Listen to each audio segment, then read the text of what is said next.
Hello friends, welcome to Brain Brushup Academy. और last lecture में हम बात कर रहे थे आपकी सुपर एलिवेशन के बारे में। तो आज हम सुपर एलिवेशन की कुछ और कंडीशंस की तरफ बढ़ेंगे, तो ध्यान दीजिएगा। तो हम बात कर रहे थे जब सुपर एलिवेशन की, तो लास्ट लेक्चर में आपने एक फॉर्मूला देखा था, आपके पास क्या आया था, E plus F is equal to V square by G R. हमने ये फॉर्मूला डिराइव किया था। तो आपने बोला था हाँ सर, ये किस कंडीशन के लिए, जब v आपका मीटर पर सेकेंड में है।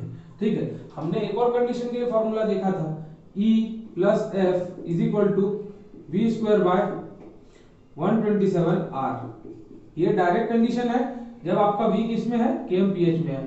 तो आप जो आपको फॉर्मूले में देगा, वो आपको क्वेश्चन में जो भी कंडीशन देगा, आप क्या करना, उसके हिसाब से पुट कर देना। ठीक, चलो। तो जो अब नेक्स्ट कंडीशन हमारे पास आती है सुपर एलिवेशन की, वो हमारे पास आती है क्या, आपके लिए आती है इक्विलिब्रियम सुपर एलिवेशन। ध्यान देना, इधर हमारे पास नेक्स्ट कंडीशन आती है इक्विलिब्रियम सुपर एलिवेशन। तो अब आप पूछोगे सर ये क्या नया चीज लिख दिया, इक्विलिब्रियम सुपर एलिवेशन, ये क्या चीज है। तो मैं बोलूंगा कि जब तुम सुपर एलिवेशन के बारे में पढ़ रहे थे, तो तुम्हारे पास एक केस आया था। देखो, मैंने बताया था कि जब नॉर्मल कंडीशन में, जब इस कंडीशन में तुम पढ़ रहे थे, जब आपकी गाड़ी हॉरिजॉन्टल अलाइनमेंट पे मूव कर रही थी, जब आपका रोड क्या था, स्ट्रेट रोड था, और वहां पे हमने सुपर एलिवेशन नहीं कंसीडर किया था। तो उस समय अगर आपको ध्यान होगा, अगर आपकी गाड़ी कुछ इस तरीके से मूव कर रही थी, ये क्या था, आपका टायर ए था, ये टायर बी था। अगर मैं आपको पूछूं on the verge of overturning, क्या पूछूं, on the verge of overturning के समय पे आपके टायर ए पे प्रेशर ज्यादा होगा या टायर बी पे प्रेशर ज्यादा होगा, तो आप क्या बोलोगे। तो आप एक सिंपल लैंग्वेज में बोलोगे कि सर टायर बी पे प्रेशर ज्यादा होगा। क्यों? क्योंकि ये तुम भी देखते हो कि जब गाड़ी से बस में चल रहे थे, तो जब हॉरिजॉन्टल कर्व आया, तो तुमने क्या देखा कि बस एक तरफ मूव हो गई। आपको लगता है ना, आप एक तरफ खिसक के चले जाते हो। जैसे आप, मैं ऐसा चल रहा था, अगर ऐसा कुछ टर्न आया तो मैं इस तरफ चले जाता हूँ, तो जो आपके नीचे का टायर होगा उस पे बेसिक सी बात है, प्रेशर ज्यादा होगा। तो यहाँ पे क्या है, टायर बी पे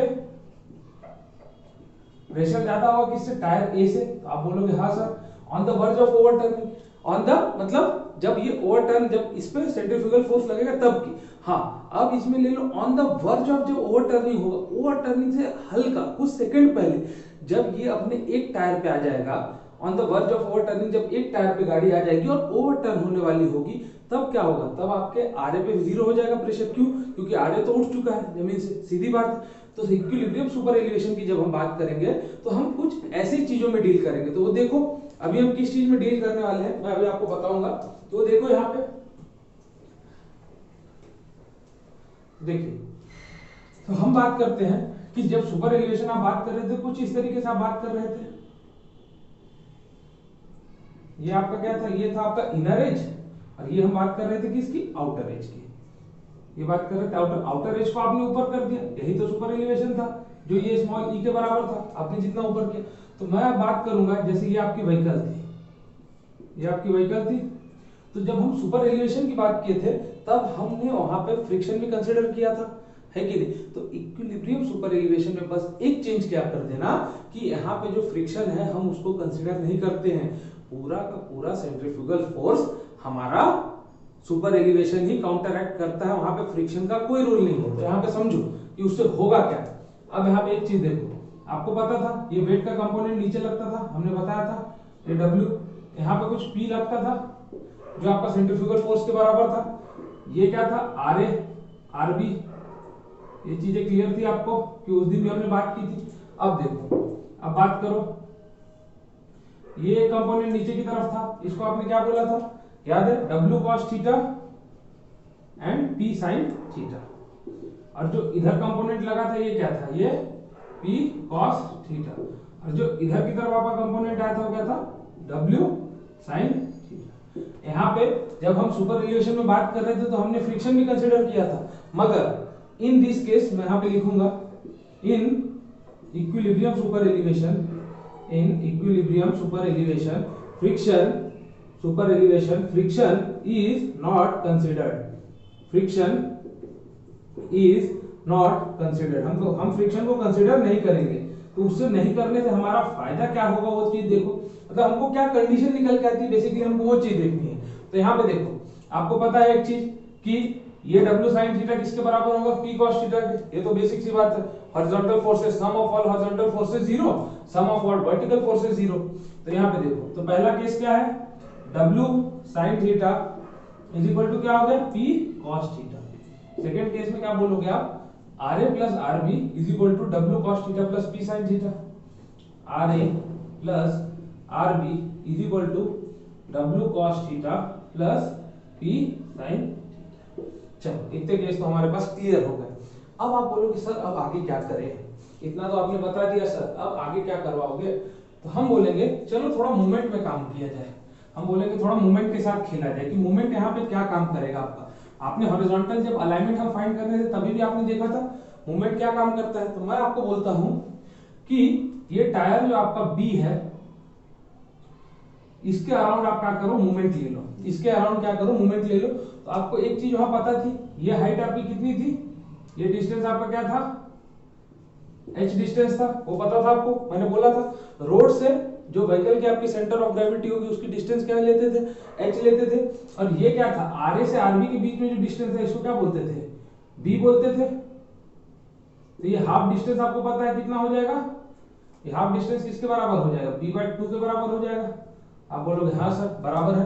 तो मैं आपको ये चीज बोलता हूं कि ये बी, टायर बी के अराउंड क्या करो? आप मूवमेंट ले लो। तो यहां देखो, taking movement around tyre B, हम टायर बी, ठीक है। तो देखो, तो अब एक चीज ध्यान देना कि जब टायर बी पे आप मूवमेंट ले रहे हो तो ये जो P cos थीटा है ये मूवमेंट क्या कर रहा है? ये कौन से डायरेक्शन में लग रहा है?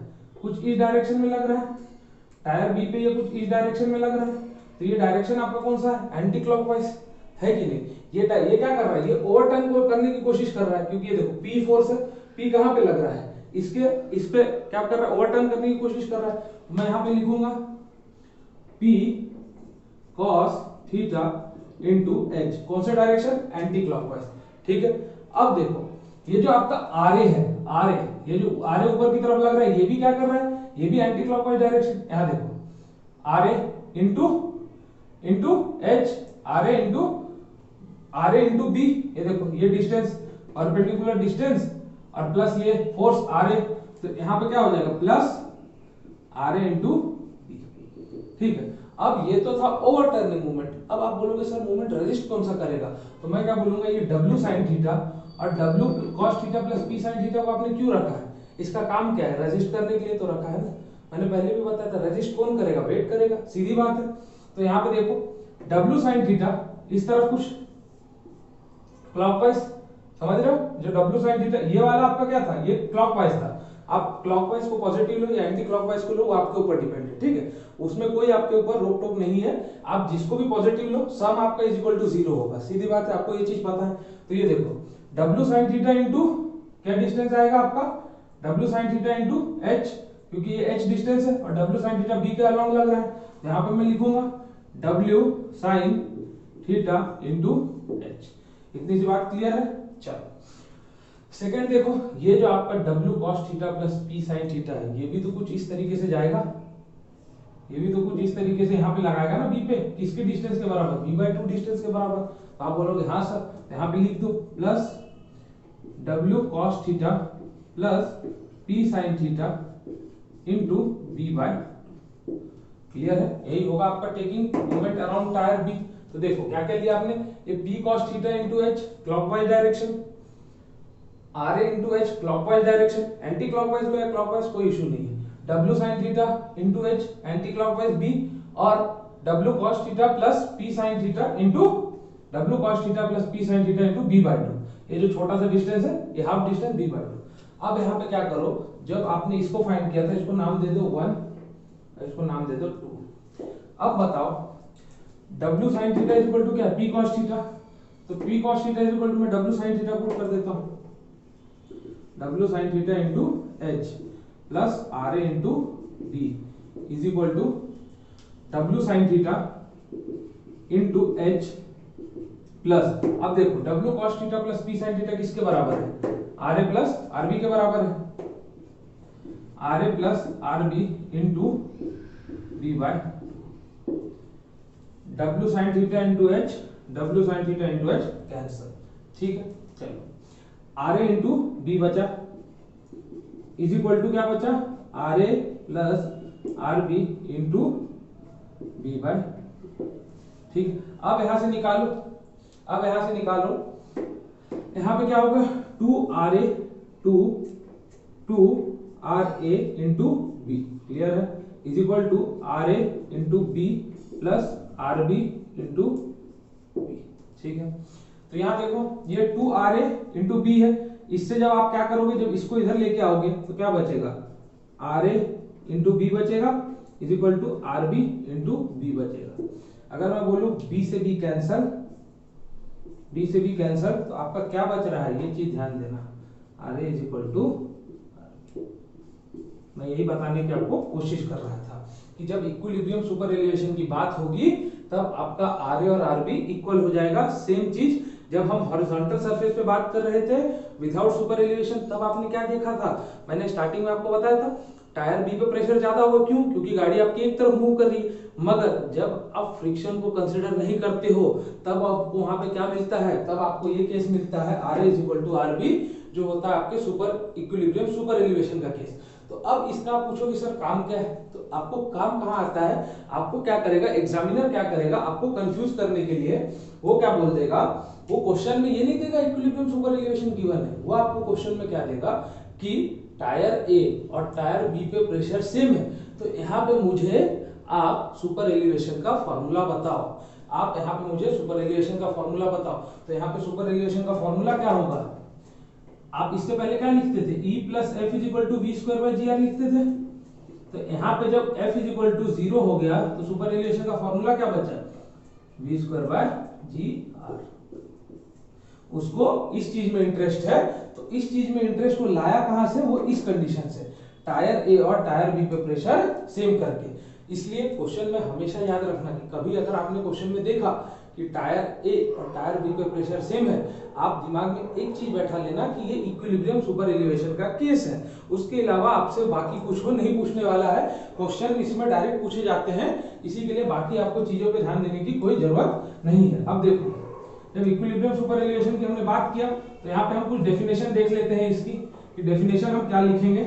तो इक्विलिब्रियम सुपर एलिवेशन का डेफिनेशन कुछ नहीं है, इसमें लिखा जाता है if entire centrifugal force, if entire centrifugal force is counteract by super elevation only, is counteract by super elevation only, the case is known as design super equilibrium super elevation।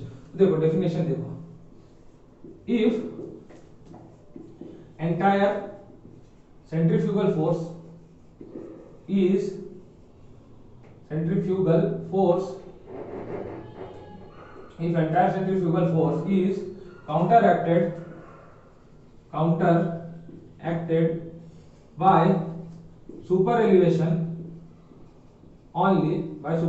only, it is this condition is known as equilibrium super elevation। कभी कभी question में पूछ लेता है, कभी कभी आपको question में पूछ लिया जाएगा कि अगर सिर्फ आपका सुपर एलिवेशन पूरा का पूरा सेंट्रीफ्यूगल फोर्स को काउंटरएक्ट कर रहा है तो वो कंडीशन हमारे सुपर एलिवेशन का कौन सा होगा, तो वो उसको हम क्या बोलते थे, this condition is equilibrium superelevation. Second point यहाँ पे क्या आएगा, in equilibrium superelevation the pressure on tyre A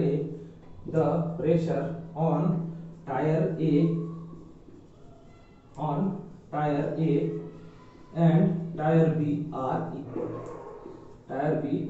equal. आपने कहां से निकाला, तो हमने सर वहां पे हमने डिराइव किया और हमने निकाला। तो यही चीज आपको याद रखनी है, ये दो कंडीशन, ये चीज आपको याद रखनी है, और इससे आपको फॉर्मूला क्या मिल रहा है बस ये याद रखना है। इसके अलावा आपको बाकी चीजें याद रखने की कोई जरूरत नहीं है। हाँ, अगर आपको कभी पूछ ले कि अगर हॉरिजॉन्टल अलाइनमेंट में बिना सुपर एलिवेशन के जो हमने केस पढ़ा था वहां पे टायर ए पे प्रेशर ज्यादा होगा या टायर बी पे, तब आप वहां पे बता देना कि सर टायर बी पे प्रेशर ज्यादा होगा, और on the verge of overturning tyre a पे प्रेशर 0 हो जाएगा और टायर बी पे पूरा का पूरा प्रेशर आ जाएगा। ठीक है, हमने थोड़ी देर पहले देखा था, तो यही हमको यहाँ पे यही कंडीशन हमको निकाल दी थी। तो चलो इसके बाद हम आगे बढ़ेंगे और देखेंगे कि इसके बाद अदर केसेस हमको क्या क्या देखने हैं। इसके बाद हमारे पास अदर केसेस क्या क्या आएंगे। तो इसके बाद आपका एक केस आता है when our vehicle is in stop condition. तब आप क्या करोगे? ये क्वेश्चन बहुत बार पूछा गया है, पता है ये क्वेश्चन आपको मैक्स टू मैक्स टाइम पूछा जाता है स्टेबिलिटी कंडीशन कि when our vehicle is in stop condition. तो वहां पे कंडीशन आपके पास क्या निकल के आती है, तो यहाँ पे ध्यान देना केस में देखो when our vehicle is in stop condition, is in stop condition, when our vehicle is in stop condition. ठीक, देखो फिर से डायग्राम बनाएंगे हम। डायग्राम बनाने में हमको कोई दिक्कत नहीं है क्योंकि डायग्राम बनाने से कुछ हमारा ये नहीं होगा।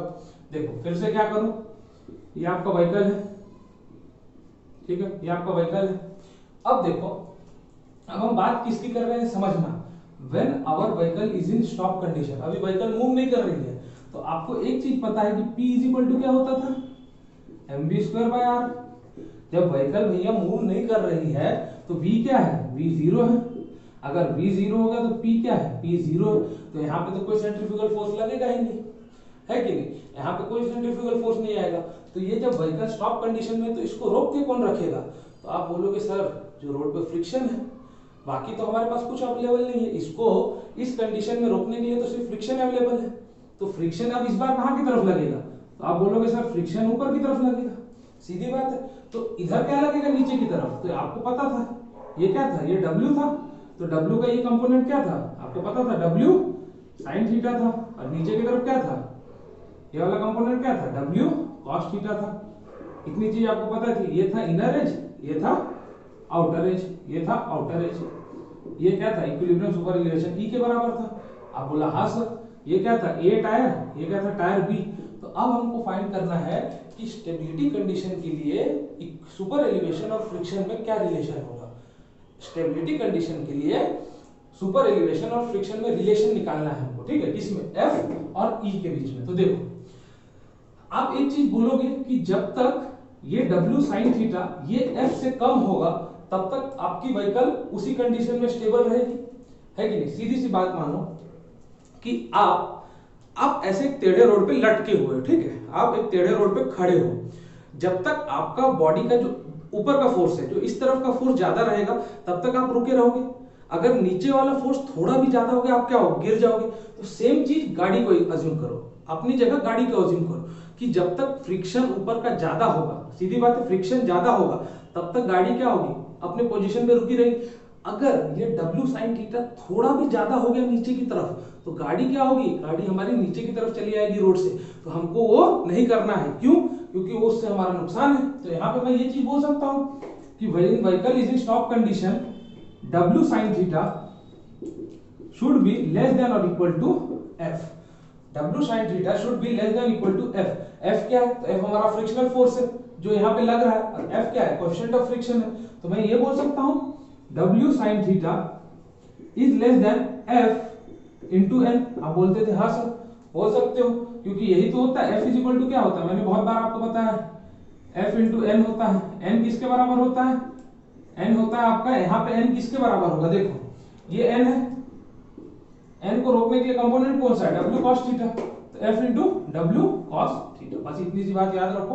तो देखो W sin theta is less than F into W cos theta, ठीक है। अब इसको इधर लेके आओ, W sin theta by W cos theta क्या बचेगा, तो ये आपका tan theta less than equal to F बचा। अब एक बात बताओ, पहले दिन पढ़े थे, कुछ याद है, 2 लेक्चर पहले tan थीटा को हम क्या लिखते थे, E के बराबर लिखते थे। tan थीटा जो यहाँ पे आप थीटा लिखते थे, tan थीटा किसके बराबर होता था, E के बराबर होता था। तो E is equal to, E is less than और इज इक्वल टू F, ठीक है। तो यही आपका कंडीशन निकल के आता है, किसके लिए, स्टेबिलिटी के लिए। क्वेश्चन में बहुत बार पूछा गया है अलग अलग एग्जाम्स में कि जब आपकी गाड़ी स्टॉप कंडीशन में होगी तब सुपर एलिवेशन आपका फ्रिक्शनल कोएफिशिएंट ऑफ फ्रिक्शन से कम होगा या ज्यादा होगा। सीधा सीधा पूछता है, बाकी कुछ नहीं पूछेगा, आपको ऑप्शन दे देगा और उसमें बोलेगा बताओ। तो इसमें बच्चे अक्सर कंफ्यूज होते हैं, हमको कंफ्यूज होना ही नहीं है, सिंपल सा कॉन्सेप्ट है, करना कुछ थोड़ी ना है भैया, हमको सिंपल सा कॉन्सेप्ट दिया है। ई क्या है, ई की बात अगर मैं करूं तो ई इज इक्वल टू क्या है, सुपर एलिवेशन, सुपर एलिवेशन।